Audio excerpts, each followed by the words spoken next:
8-game NBA slate, which oddly for a Friday, I don't remember, Sheets, if we've had a Friday 7:30 Eastern start as long as I can remember. So that's a little weird. But want to say first, happy birthday. I know it wasn't. We talked pre-show, and it wasn't your best DFS night, but talk a little night, and then we'll jump into the slate. No, it was not my best DFS night, but it wasn't my worst, so that's good. What's the positivity, right? Yeah. So 7:30, everybody make a note of that. For the live stream, we're going to go at 6:30. And after this, we're going to do an NFL preview for this weekend. We're just going to go over all the games because there's so many different permutations of ways you can play between Saturday, Sunday, Monday. That we're just going to go through all the games. And what I'm probably going to do at some point is do, what I like to do, just the pure, just kind of lineup builds, just using Saber Sims and the Sims and stuff for all the different slates I'm going to be playing. I'll do some showdown stuff as well. Big weekend for the NFL, so I'm going to provide as much of that as possible. Another quick announcement again is that part 1 of the MMA DFS series went up yesterday. I'm going to do my contrarian betting breakdown following our NFL thing. I'm just going to record that and post that. For those of you who forgot, I mean, we ended off the December MMA slate before we had the hiatus with like 5 different 8-to-1 shots, all coming in a row on the same card. It was pretty crazy. But as far as that goes, I mean, that video is really more process and kind of how to think about markets. And I think people will enjoy it. And then tomorrow morning or late tonight, I'm going to do a pure lineup build show just for the MMA because I think it's important to make that distinction. There's also LEC is back tomorrow. It's one of my favorite League of Legends derivatives to play because it's not at 3 in the morning. The European stuff is at about noon, so I'm really looking forward to that. And we've got Chan covering that stuff. So yep. About that. I don't want to promise that he's going to do every slate, but I hope he's at least there for the LEC tomorrow, and all kinds of stuff coming up. So I guess we'll just get through this. 7:30 tonight. I actually might play FanDuel tonight because they have the big one that's paying to $100K, which doesn't happen too often on FanDuel anymore. So I'm probably going to take a shot at that as well. Yep, I will be in on FanDuel. I'll be in on the DraftKings. Actually, doing a little better so far right now on DraftKings than I was on FanDuel. My only good story from last night was I was absolutely 100% accurate about what I said about Harden. He didn't start. His projection dropped by 10 points to where he just looked like a reasonable play. And he scored 20 fantasy points, which is good enough at 3,700. But it wasn't the 30 that he was being projected for in the industry.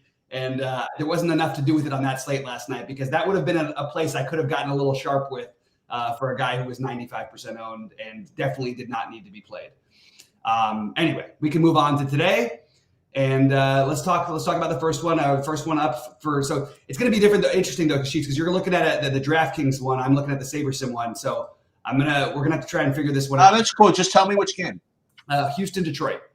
Oh, right off the bat. There you go. Okay. Right.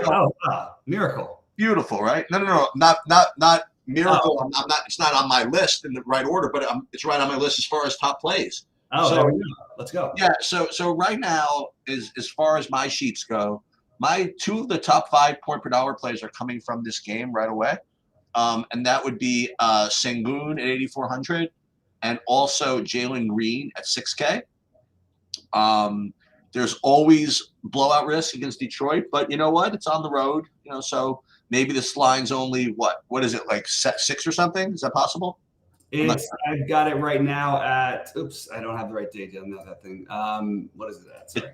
It should be the implied total. Should be right up on top of the. Yeah, but that's SaberSim's implied total. That's fine. That's good enough. Yeah, so it's close. It's close. But by the way, I do like to sometimes use the SaberSim things for some of the bets because sometimes they'll have a wildly different one, and I find that they're pretty accurate actually. Anyway, it's just, about a 7-point game. 7 points. And then also, Jabari Smith is looming right below these guys is a good play, as is Fred VanVleet. Nobody on Detroit is really showing up too much.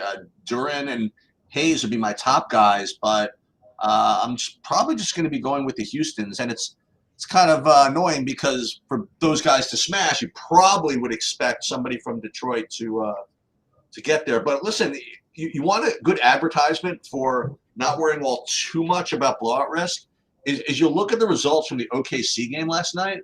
So OKC just obliterated Portland. Okay, they were up by like 40 at the half or something like that. Yeah. And Shea, Giddey, Chet, Jalen Williams, they all played like 19 minutes. Okay. Mm-hmm. And they all basically had triple doubles, like every single one of them. Yeah. So remember, if a team is going to blow somebody out, it means that they're going to score a lot, probably. So they are probably going to amass some points. So don't worry as much about blowout risk, maybe as you know, sometimes I do. But anyway, so I do like all those Houston guys. It's a great matchup, and they're probably going to score well.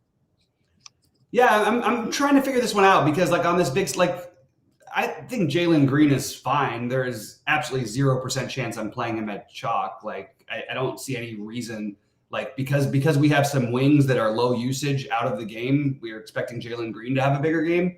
I'll side with Cam Whitmore. I think he's the strongest play on this side outside of Şengün. And I would go Van Vliet next. And then I would go Jalen Green. He can always shoot himself into a game, but there's really no like logic, rhyme, or reason except for it's a bad defense and people are trying to find an excuse to overproject him. I don't like it for what it's worth as chalk. Now, if no one's playing him later, we'll have a different conversation because the matchup is good, but that's not the case for me. I would prefer Jabari Smith to Şengün, to Jalen Green by quite a bit. So that's how I have it rated. Şengün, Whitmore, Fred Van Vliet, then Jabari Smith, then by the way, I might even bump that up for Jabari Smith. But I think Şengün and Whitmore are basically cash game. If the slate locked right now, I think they would be my like in the cash game lineup build. We have the same thing again where Killian Hayes showing up as a really good point per dollar player for Detroit. By the end of the slate, ends up unowned possibly, which is what we've had in the past. I will go out and say exactly the same thing I said the last time we had these guys on the slate. If you're going to play one of them, I think playing Ivy at lower ownership makes a lot of sense, but I don't expect by the time slate locks either of them to be all that owned. I have mild interest in Hayes and mild interest in Ivy, but probably going to be Detroit's going to be on the outside looking in for me, which is weird without Cade in a game where you like a lot of pieces on the other side, like you mentioned. I actually think Duran is an interesting play to match up against Şengün.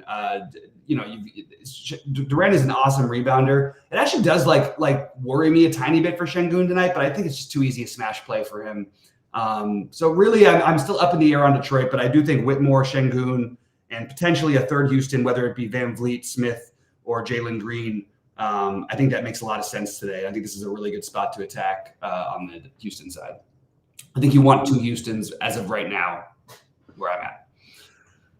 All right, so let's go to the next one. Well, what do you have for the next one? Oh, I'm sorry. Indiana and Atlanta. All right, so Indiana and Atlanta. Now we have two very high-scoring teams. You'd expect, these guys to show up, and yeah, I'm getting DeJounte Murray at 7,200 is a pretty good play. I'm getting Trae Young as a pretty good play. Now, again, just to give you guys an idea of what we're going to be doing here. So we're going to go through game by game, and then at the end, I'm going to show my early SaberSim runs. And remember, there's a big difference between who's a good play and who we're going to play. Okay. Sometimes there are good plays that you can't play because they don't fit your lineups. Sometimes there are good plays that you don't want to play because they're too chalky, right? Like Bobby already touched on that a little bit. Like I identified those Houston guys as good plays. They probably are, but if they're too chalky, then even though they're good plays, you're not going to play them. So that's the order of things. We're going to talk about good plays and along the way talk about who might be too chalky. Then we actually build stuff. We'll see how it goes. Like for example, like Indiana, Atlanta. I mean, I see DeJounte Murray as a good play. I do see Trae Young as a good play. I also look like Capella looks like a decent play. Then Jalen Johnson and Miles Turner. Listen, it's a big total, so I imagine all these guys. But then it's funny, not to give you a tease too much, but then when I actually run the lineups, I don't get that much of too many of them. I'm getting some DeJounte Murray and then, some Jalen Smith and Miles Turner, but not as much as you would think. So that's where I'm at right now. I think that it's a high total game. You expect to, get somebody from this game. One of DeJounte Murray or Trae Young, I think makes sense. Capella, he got a little bit of rest. Listen, Achilles is whatever is a nasty injury, but or whatever it's a nasty nagging injury. Let's put it that way. And but he's probable. I'm sure he's ready to play. Jalen Johnson keeps freaking performing. I mean, he's pretty good, man. So he's probably the most valuable player on their team. Like if you wanted to build a team, because Trae Young is, I think he's a really good basketball player. Yeah. So this is a situation that if you would have played this exactly like a few days ago, Nembhard would have been 75% owned, even at 5,600. And I think that we figured out that wasn't necessarily the right thing to do. That Bruce Brown was in fact the more of the point guard than Nembhard was, and I think that so they're spreading minutes out a lot in Indiana. We still don't know about Nesmith and Jalen Smith tonight. I'm going to be on the side of being way overweight this game. I think it's going to be hard for people to actually get to the builds are just not the projections are sort of just so spread out that no one quite looks good. So I'll just take chances on everybody, and I'll tell you the guys I like the best. I like Bruce Brown. I like Benedict Mathurin from the Indiana side. I like Miles Turner, and I like Nembhard as the whatever play. But it really might open wide up or way more up if Nesmith and Jalen Smith are out. So I'd like to hold off on this one because I really do think that information is important. All of a sudden, Obi Toppin becomes a very strong play again if Jalen Smith is out. If both of them are out, Obi Toppin becomes even stronger, and Buddy Hield re-enters the conversation. Bruce Brown becomes more solidified as a play. Miles Turner becomes more solidified. Isaiah Jackson gets in the mix. The whole game really does hinge a lot on whether or not those two guys play. And the late Jalen Smith news the other day really, threw a lot of things off. And I would like to have a better feel for that one before I decide what I want to do there. Because the matchup is so pure, I just think you get overweight everything Atlanta. And DeJounte Murray, I think I'd rather play Trae Young. I will have some exposure to Murray, but I like the idea of getting one of them. And Jalen Johnson is no joke. He's a great player. They've committed. They said I'm pretty sure he's the only really untouchable guy on their team. I think they say he and Trae. I'm pretty sure they would trade Trae if they could find any team that would take him. For a decent haul, obviously. But Jalen Johnson is the guy that I'm really interested in here, along with Trae. I think this environment will help Jalen Johnson too. And again, we have a question mark. Well, we don't have any really because I think the Pelicans could play tonight. So as of right now, Jalen Johnson and Trae Young being my two favorites. I'm definitely open to Murray. I think he's the one who will get the ownership. So I was trying to get a little contrarian by maybe playing the other guys a little bit more instead. But again, it just when you get these Atlanta, Indiana matchups, it's sort of throw Washington in the mix, but I think Atlanta, Indiana are the two premium teams that you want to attack. Both defense, you want to attack their defense, and they both can score like crazy on offense. So really, really like this game overall, even though I'm not sure who I'm playing in it yet. And just as Kaylee's mentioning here that the screen is blurry, so we're trying something different. We're trying to share the SaberSim information, but we've sort of had to reconfigure of our stuff. So it's easier if we do use the DraftKings screen, which I didn't realize until we got on here, to be honest with you. So we'll probably do that we'll probably use the DraftKings in the future, but for right now, we're going to stick with the SaberSim, and I think it's different for, depending on what computer you're using, what screen you're using for it. But we're trying to make it user-friendly. If we have enough, thoughts on it that people don't like it, we'll go back to DraftKings tomorrow. I want to test something real quick. So someone is saying that it looks blurry. Yeah. I want to test something real quick. Let's share my screen. Okay. And I'm going to be sharing. I got it. Does this look as blurry, or does it look different? That looks much less blurry. Does this look much blurry? Much less blurry? I couldn't see it the other way, and I can see it now. Okay, so if that's the case, then it would be the fact that my computer is a little better for sharing than maybe Brandon's. I think that would be my conclusion. Or just whatever screen it's on. Yeah, it's whatever it is. Let's leave it like this for right now, if you don't mind, Chiefs. Do you want to do? Can we work through this? Well, I don't care. Okay. Just because I do think it is a little bit easier to see. For whatever reason, it became too small on the other side. Anyway. All right. Moving on to Sacramento, Philadelphia. Yeah. So what's driving this whole business? I'm going to pull this up. Is this last game by Nicholas Batum? So Nicholas Batum was playing 19 minutes, 20 minutes, 21 minutes, 26 minutes, 29, whatever it is. and he popped for 37 minutes in the last game. Okay, and when that happens, all the projection models go freaking ballistic. Okay, and he then becomes just like a ridiculously good play. Like I ran, not to jump ahead, but like when I ran my Saber Sim builds, I'm getting 76% of Nicholas Batum, because you know what? If he's playing for 37 minutes, you're going to want him in 76% of your lineups. I mean, that's just the way it is at 4,100. I would need to look into that a little bit more to see where that 37 minutes came from, who was out, if they think that that's going to continue, and all of that stuff. Because for him to show up in all these lineups, it's presuming like a minutes projection that may have just been an outlier. I don't know the answer. That's something that you'd have to educate me on, Bobby. Or in addition to that, Tobias Harris is still showing up for me as a good play, as is Tyrese Maxey with Embiid out for Philadelphia. And on Sacramento, the two guys I'm getting to in actual lineup builds are Malik Monk and Trey Lyles. I don't think I'm going to need to play Trey Lyles at the end of the day, but right now, because of his price, I'm getting there. Sabonis is going to look like a good play every day, I guess. But talk to me about this Nicholas Batum thing and what else I may have missed. Yeah, it just doesn't really mean anything to me. They were playing against a team that you can go small against the other day, and they took Reed out. So Reed didn't play down the stretch. They played Morris instead. It was a really competitive game, and Tyrese Maxey was in foul trouble, so they kept him on the court. That kept him with even more minutes. I think that it's possible it happens again. I think it's ridiculous. Like I'm just going to take a quick look at his minutes projection. I'm going to guess it's not that high. The minutes projection, I got 30. That seems like reasonable, but I think that it's just as likely. I think he can play 22, and I think he can play 35. I really do. I don't think they have an answer for it either. It's not like the team is deciding, we're going to give him Batum exactly this number of minutes. I just think that it's going to be based on game flow and what's happening. In this pace of a matchup, if he's really going to be 30+% owned, it seems like a very easy fade to me. With the risk that he does play the minutes. By the way, in those 37 minutes, he put up 20 fantasy points or whatever.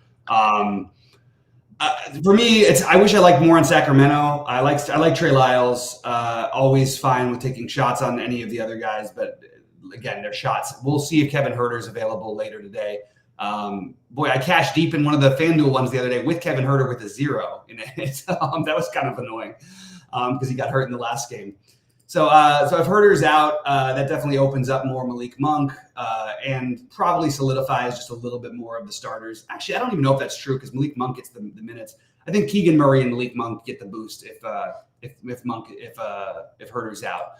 And right now, as I think you said it perfectly about Lyles, and that's exactly what will happen. It'll look like a good play early in the day, and then you'll probably end up with information that makes it less interesting, which doesn't mean you shouldn't play it. It just means that it's something to keep in mind. Batum, well, I'll figure out what I want to do later on this one. As of right now, I'm planning on just not going there, even though I think it makes sense. Like if you're playing cash, I certainly understand why you would do it. I just don't think this is like some sort of a lock situation. What is a lock situation for me is I just think these projections have got to get out the window. Like on these guys, they're just wrong. If the game's close at all, which you'd assume that it would be, Tobias Harris and Maxey are just like virtual locks for me at this moment. I know they played Atlanta the other night. This is not that far behind Atlanta, Sacramento. They play fast and they don't play a lot of defense. I'm very interested in both Maxey and as of right now, Maxey would be my favorite play on the slate. To see him only projected at 15% ownership, I cannot understand. You guys can have the other stuff. I'll take the Maxey. I'll take Tobias Harris at 5% ownership or 7% ownership, whatever it is. I love both those guys. They in this kind of a matchup without Embiid, I'm just going to always play them. I also like Paul Reed. They didn't play him down the stretch the other night, which is a little concerning, but I like the matchup enough to where I'm willing to overlook it. So I'm very high on the Philadelphia side. And if I was going to skip Maxey and Harris, I would probably get to some Melton. Although so that's another thing that happened. He was playing banged up. And that's, I think Batum got some of those minutes because he wasn't playing. Melton didn't close, and he's closed like every game this season. Batum did. Now Batum might have closed anyway normally, but it was strange. And Kelly Oubre was struggling at one point, so they brought Batum in those minutes. I think he also might have been in foul trouble. Again, I haven't done all the digging on the Batum stuff, but I just think the Batum thing is extremely fishy, and you want to get some exposure to some of these other guys while everyone's going one way. So Maxey, then Harris, then Reed for me as priorities. Definitely want exposure to some of the other guys as well. Kelly Oubre, in the way that Batum's being over projected for Batum in minutes, Kelly Oubre is probably being a little bit under projected, and it could flip, just depending on game flow. So just keep that in mind. One thing that you guys can do, if you have access to the TrueDFS premium stuff, and you get to the sheets, which I'm sharing right here. So this column out here on the right is minutes, and for a good year and a half or 2 years, I didn't want to put this up here because minutes technically is just something that is factored into this fantasy points thing, right? So for me to put minutes would be the equivalent of me putting usage and opportunities and projected assists and all this stuff across the columns, where you don't want to double count this stuff as long as it's going to be factored into, calculated into fantasy points anyway. But the reason why I was talked into this, well, I was talked into this for a different reason, but the reason why I did this is because it shows you what minutes projection the fantasy points is based on, okay? So that if you have an opinion on whether that minutes projection has upside, you can then adjust, like, for example, like if Nicholas Batum was showing up in 76% of lineups, as he is, with a 5x projection, which is pretty good for the context of the slate, and his minutes projection were 23 minutes, I would say, okay, probably pretty good chalk, because he might even have upside from those 23 minutes, and he could maybe get 29 or whatever it is. But because it's being based on a 30-minute projection, you could, if you felt this way, say, you know what? Like we said, he's played 26 minutes every other game, right? In his last game, he happened to play 36. I think that maybe he's got more downside from those minutes than upside. And if that's my opinion, I can see these minutes here and then be able to make that adjustment and say, okay, I just not going to play as much Nicholas Batum. So that's why this thing happens to be up here. Yeah, and I think it's really good, and that's something I will do often. Yesterday would have been a perfect example to do it with a guy like Hardy, who was being projected for 30 minutes, and I was like, exactly. Insane. And he played 22 for what it's worth, and he did not play down the stretch in an important game. So exactly what I thought happened would happen, but you couldn't manipulate it to your favor last night. You can manipulate that kind of stuff to your favor tonight. Now you could still say that you got guy 5X's at these prices. That's great, and Batum could certainly still do that, but it is really strange when things start going one way, everybody assumes that's the way it's going to continue. It's not necessarily the case. Not to mention, by the way, a little revenge game for Batum last time in Atlanta. He's been everywhere, so maybe they gave him an extra run for that. All right, Charlotte, San Antonio. That was sort of a joke, by the way, for anyone who wants to comment on it. I'm not really being serious. Charlotte, San Antonio sheets. What do you got? Charlotte, San Antonio. Not a lot. I have Nick Richards as kind of a play, but barely. And I'm getting Trey Jones a little bit, Jeremy Sohan a little bit. I don't know if I can get to Wemby, but again, all the guy does is put up triple doubles. You know what I mean? Like it's like, give me 36 minutes, I'll put up a triple double. You want me to play me 24? Oh, no problem. I'll put up a triple double. You want to play me 12? I'll put up a triple double. His triple double in the last game, by the way, was the second. It was the second fewest minutes ever played for a triple double, 21 minutes. And guess who's number one? It was Westbrook in 20 minutes, but pretty crazy, right? Like 21 minutes and he gets there. So I'm not doing much in this game. Yeah, this is look, you say Charlotte and San Antonio and your eyes kind of perk up. Like you're like, oh, this could be like a game. And then I'm going, who the hell do I actually want to play here? Because LaMelo is coming back. Everybody has prices if he's not going to be back, not going to be there.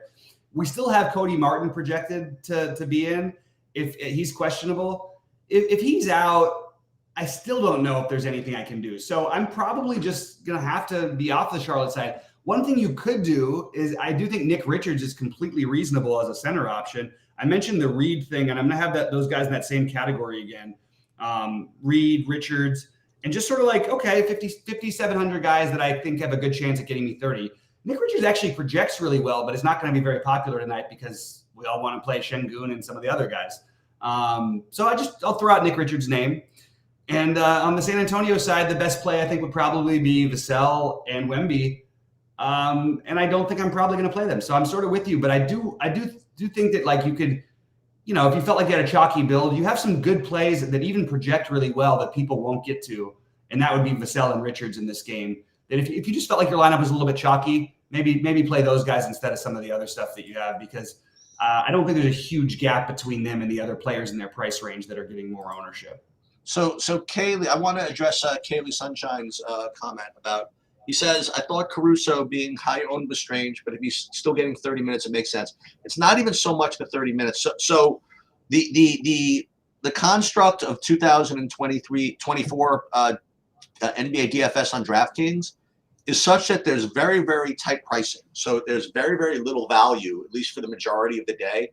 So essentially, if you're under 5,500 even and have any kind of projection at all that's decent, you're going to show up in optimals. You just are.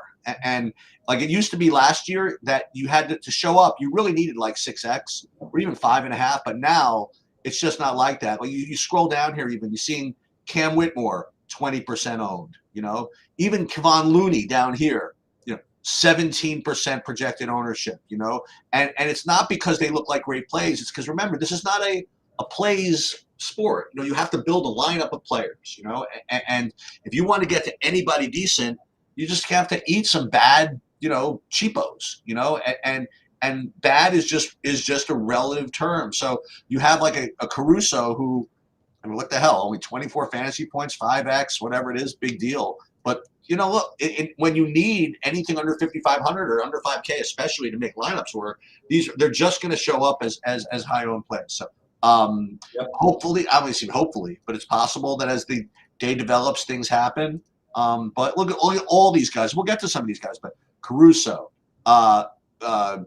Luke Kennard, Cam Whitmore, like even Jalen, all these guys that are 5,500 and below, Kevon Looney, that have any kind of a point per dollar projection, they're just going to show up as good plays. Yep, absolutely. With that said, let's get over, because there's like the Clippers in Memphis. I can spare any suspense. Suspense.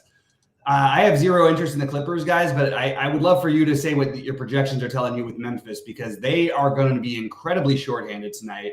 I think they might only be able to dress 9 players. I'll have to wait to see if they called anybody up from the G League yesterday. It seemed like they had a day to do it. But as of right now, I've got them projected with only like 9 guys and like available even. So this is going to be an interesting situation. What do you have for Memphis? I'm guessing the Clippers aren't popping for you, probably. Nothing on the Clippers. And you'd think, like you said, with only 9 guys, the Memphis guys would pop a little more. But the guy I mentioned just a couple of seconds ago, Luke Kennard, is the one that pops for the most, at least in my builds. Because again, you combine the fact that you need value. He's projects decently, not in part because they have a very thin roster right now. So he's showing up. Then the next one I have is Vince Williams Jr. And again, under 5,500, these are precious commodities nowadays. So he looks like he's showing up. Boy, oh boy, you really are going to make me play Desmond Bane at 9,100, huh? But like you said, there are only 9 guys. You got the ball like a lot. I'm not currently getting to that much from right now, so he would be the other Memphis guy. So but right now, like you said, they're really shorthanded. You would expect them to be higher owned, whatever. But for me, it's mostly just Kennard and Vince Williams. Yeah, so this is a big keep an eye out for stuff thing, because they very well may start Jacob Gilyard, and it also has been negative to us in the past. Now the thing is though, in the past there was always another point guard. Desmond Bane is gonna. My guess they start Bane and they end up using him basically as the point guard role. That's really not what he does. He's a true shooting guard as much as there is one. He's one of the best shooters in the NBA. Really good coming off screens. Not necessarily the guy who's going to be a creator, but he can do it. So I think you have to have, like, if you're setting a rule to start the day, just because the number of bodies, if they only have 9, I think you definitely need some exposure here. And my favorite actually would be Bane, especially at low ownership. And I think that you get into a problem with the Bane I still prefer Maxey over Bane, but I think Bane, you play Bane, Maxey, Şengün as your spend ups. That seems like a reasonable route to go to me today. I think there's plenty of upside if they can keep this game close. Now, the Clippers could go in there and just completely wax them. That's another thing that could happen. But you've also got Tillman at 5,200. I think that's reasonable. I think that Kennard is reasonable, but very shooting reliant. I think Vince Williams, I feel a little more comfortable with because I know the minutes are there and he doesn't need to score to do anything.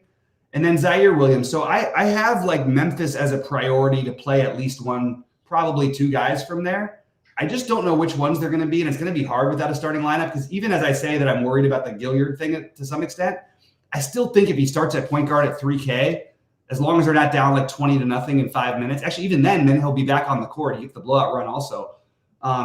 Like Gilliard may look like a great play by the end of the day, and right now he looks like nothing. So this is one I'm going to have to wait on, sort of similar to the Indy-Atlanta game because it's not necessarily news about who's going to. It's really just news on who's starting. And I didn't get to anything on the Clippers for that reason. I think if you played anything, it would be Zubac. But my favorite right now would probably be Bane and I guess Vince Williams, then Kennard. But I really think that they're all being a little bit underprojected if you want to know the truth. So I might have to revisit this one a little bit later because I just can't imagine with no Ja, with no Smart, that none of these guys look better than they do. And Derrick Rose was even there before when those guys were out. So it's a very different situation for Memphis than what we've seen.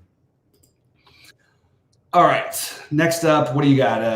We've got the Golden State and Chicago. Yeah. So, there was a time not too long ago where we would just say, play Zach LaVine every slate. And he just kind of like been injured. He's been gone, whatever. I don't know what's been going on, but this year he's put up some scores. He's put up in the 40s. He did this, that, and the other thing. Then he was injured for a little while. Then he had two kind of pedestrian game, and then he just went off. All right, and interestingly, like almost not all of it. Like he had 9 real life points going into the fourth quarter. Okay, yeah. He had all this other stuff, And one thing I did notice is I was sweating him. I don't know whether this is going to be, a thing now, but he was crashing the boards like a lot. Okay, because I knew because I was rooting for him, and I'm like, oh, there's another Roots rebound. I'm like, no, that's LaVine. That's weird, So I mean, listen, I don't know this. Listen, you can't reproduce this, right? 13 rebounds, 7 assists, 3 steals. You know what I mean? That's not going to happen.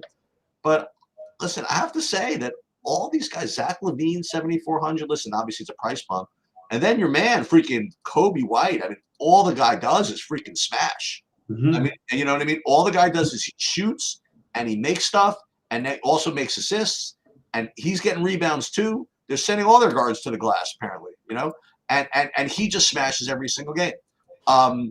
DeRozan, he does not smash every game. You want to know the truth? I prefer LaVine and the other one and Kobe White, but when it comes to actual projections, they don't look that great. The guys you're getting to are Caruso. And I guess at 4,800, I guess that makes sense. And when I'm doing my builds, I'm getting Caruso, DeRozan, and then some Vooch. I mean, if this is what's going to happen, and this, let's just say the value, just holds the way it is now. And as Kaylee said, if he's going to come off Caruso at 25% ownership, I mean, if they're going to give me one of those two dudes like Kobe or Zach LaVine at low ownership again, I mean, I'm going to have to try it. So that's my comment.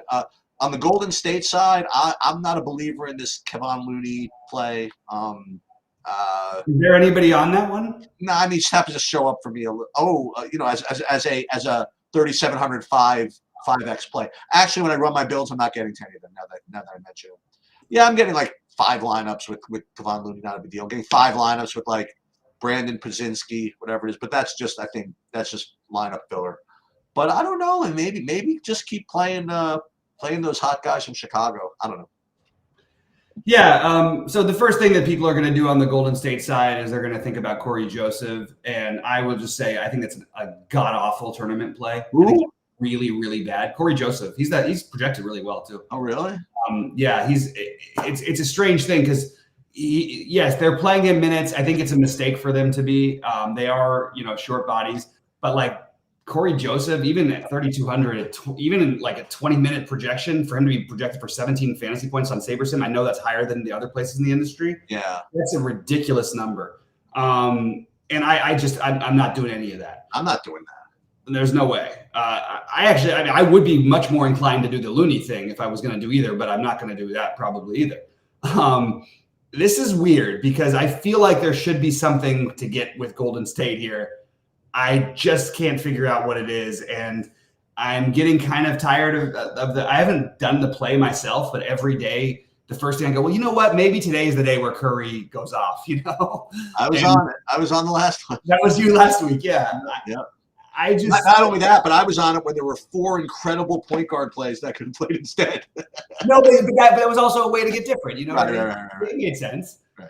So I actually think Podziemski and Curry are fine to take chances on. The way you beat the Bulls, as I keep pointing out to everybody, is from the outside. They're really good at protecting everything in the inside, including rebounding, et cetera, for whatever. But they give up tons of threes. And Steph Curry is the greatest ever. So if there was a matchup for him to do it, maybe this is the one. Okay.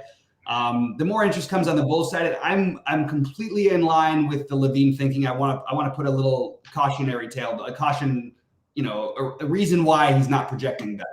So in the last game, his usage has been below Kobe White's, who's the same price since he's come back. Yep. That would make you feel more like the Kobe White thing. Levine is sort of all over the place. You don't really know which one you're going to get all the time. Yeah. So. But that actually is why we like him for tournaments. So when you tell me if you tell me he's going to be 25% owned today, pass. If you tell me he's going to be less than 10%, I'm in. I'm so in there. So I actually have Levine as a priority at assuming that he stays less than 10% owned. I love it. I think this is the right kind of a matchup. I think for his own sake, the fact that he wasn't getting as much usage offensively, they weren't running plays for him. He went out there and got a bunch of rebounds and showed them he could do that too. They're going to trade him at some point in the next couple weeks. So it's going to be him showing out as best he can. And the Bulls are still trying to win games, so they're going to let him play. So I really like the Levine idea today. A guy to consider is Patrick Williams at 4,400. Again, just another one of those, 40 under 5K, projecting near 5X. Not named Batum, who's going to have 1,000,000% ownership. Patrick Williams, I think, is just as good of a play as Nick Batum is, to be honest with you. I don't think that, and I think that you get, one whatever, 50 ownership, whatever it is. Caruso, fine. Not standing out for me. I understand it. And I'm really trying to figure out why the projection is quite as high on him as it is. It's really got to be just the minutes, but even if he plays 30 minutes, there's no reason he would even put up 20 fantasy points a lot of the time.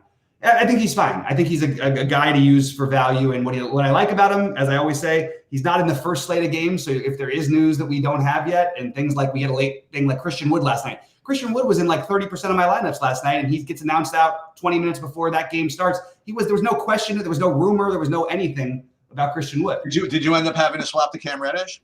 Yeah. Yeah. And Chimezie Metu. Yeah. Me too. Yep. Same thing. That was what it was. So anyway, look, long story short, I think Levine and White are my two favorites here. I'm sort of surprised by this ownership number on, I don't know, it's got to be just an early run. I don't know why DeRozan's so higher projected and so is Vucevic. I think those guys are totally fine. I think that there's been some Vucevic being traded to Golden State rumors, just FYI. I don't know what that means for this matchup, but I'm just throwing it out there. Like, I guess I would go Levine, White, and Vooch. I think are all very decent plays, but at some point they cut into each other. One of them gets there. It's kind of hard to pick which bull on a given night. I would always historically have sided with Levine. Now I'm a little closer between Levine, White, and Vooch tonight. So if I get to Jackson Davis, I would play him. By the way, I'm not going to force him in, but I still think he's got upside, even coming off the bench. Just want to point out he only got he would have had 0 like the other night. I mean, it was the blowout that got him there, and even in the blowout, he barely got there. Yeah.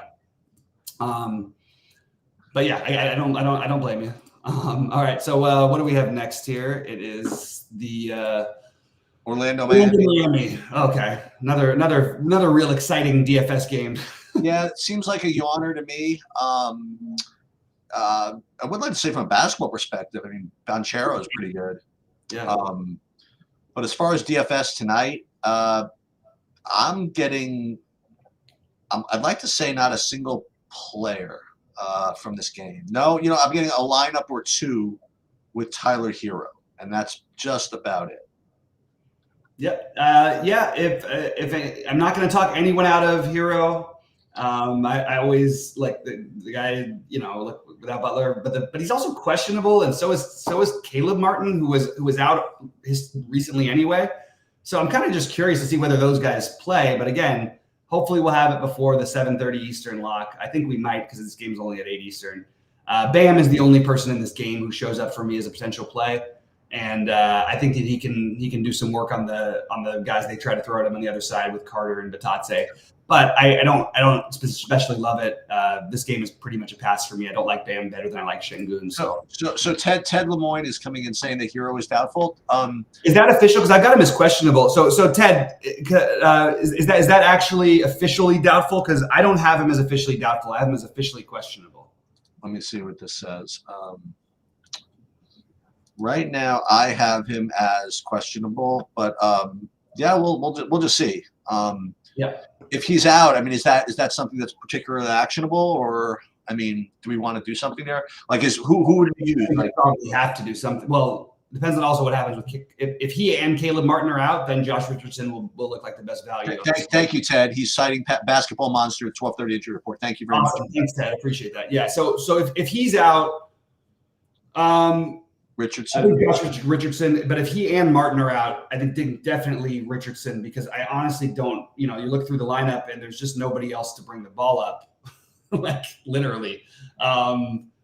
Jovic maybe would get a little bit of a boost if Martin's out again and Hero's out. But yeah, we need the Martin piece of it too. Caleb is probable. Oh, he's probable. I've got him as a question. Okay. I have my very sharp source in Ted Lemoyne. I got Caleb as questionable, and because he hasn't played the last game. So and yeah. So I guess if Hero's out, I think Josh Richardson is probably the most logical answer. I think Jaime Jaquez and Bam also get a boost, as well as Kevin Love. So all three of those guys, and we'll just have to see a little bit what the projections do with them. Lowry doubtful. Yeah, Lowry's out. Butler's out. Even RJ Hampton is supposed to be out. Drew Smith, who they've used at guard, they really don't have other ball handlers, so they might have to play Caleb Martin, which, by the way, could be like a little bit of a trappy thing. Like, I don't know. That's what I'm gonna have to revisit if Hero is in fact out, because if he's out, I do think that the natural thing is to say Josh Richardson, but it probably means more minutes for Jovic. It probably means more offensive looks for Kevin Love, and honestly more for Bam and Jaquez. So that definitely is a big piece of news, and. It's weird. I didn't see him doubtful officially. I'll take a look afterwards and just do some digging. But we should have an idea of before lock. If he is in fact doubtful, we'll lose him from projections and we'll get a better idea. And I'll post when I post my content, I'll post what I got there. Portland lost by 62 yesterday. Yeah. And now on a back-to-back, they go into Minnesota. Definitely not ideal. Let's put it that way. The spread in this game looks to be 15.5.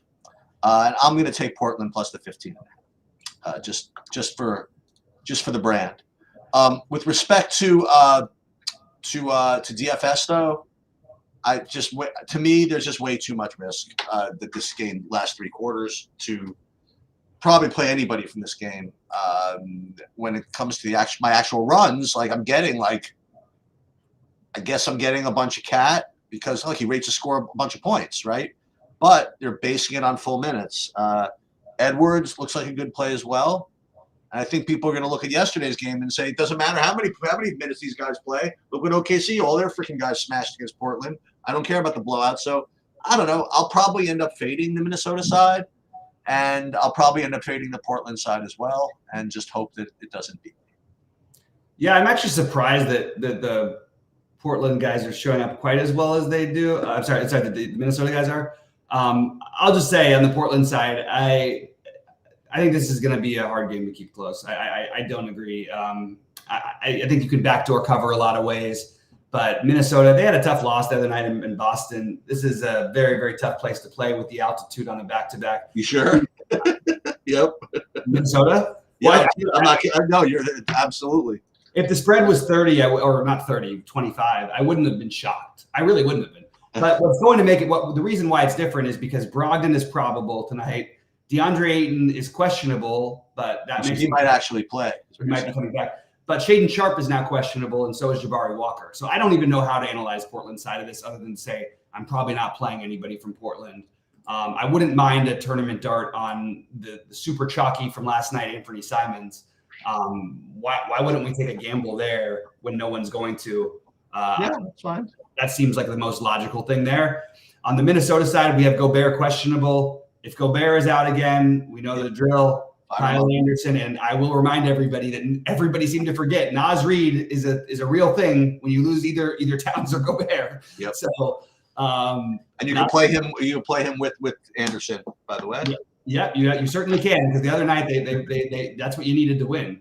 But as of right now, assuming Gobert plays, I think Gobert is probably my favorite play, and I think Karl Anthony Towns would be my second favorite, followed by Edwards. Edwards tends to put those big games up more when they need him and not so much in these frilly situations. There's a joke running around, and just to show everybody like different theories, like Embiid, every time he faces a bad team, he puts up 40 and 20, basically. Like, it's like absurd. Jokic, every time he faces a bad team, has like 18 assists and 3 shots taken the whole game. He just literally won't shoot the ball against bad teams. I try to track some of this stuff. I wish there was like a more of a numerical way of doing it. I just feel like with Edwards, from everything that I've noticed throughout his career, he tends to go off when they really need him to, and not necessarily just like because the matchup is good. So I like a lot of things on this slate. I'll go through my plays real quick. I love Şengün, Whitmore. I really like the Levine idea, actually. I think that I'm going to talk myself into that just a lot because of the ownership. I like the Desmond Bane, and I like Tyrese Maxey as my guys. I do think we're going to end up getting a lot more from Indy. I'm going to end up getting a lot more from Indy and Atlanta and from Memphis, but I don't know exactly what that is yet. And like to sort of see how things settle down, see if we hear any coach speak after practice this morning, just to get an idea for who's going to possibly be starting for some of these teams, because we have a lot of guys injured for this time of the NBA season, and I think it's something that we got to keep an eye on. But Indy, Atlanta, and Memphis with Whitmore, Şengün, Bane, Levine, Bane is part of Memphis, and Levine and Maxey as my favorite plays. I think the guys with variance that we have to look at is this Nicholas Batum play, and take a look at where all this value kind of ends up at the end of the day. And I think Batum's projection will drop throughout the day. Yeah, I imagine. That's my guess. But yeah, and so Cheech, are you good for 6:30 tonight? I am. All right, so we'll be live at 6:30 Eastern. We're very weird for a Friday, but hey, it is what it is. So good luck to everybody, and we'll see you guys live at 6:30 Eastern.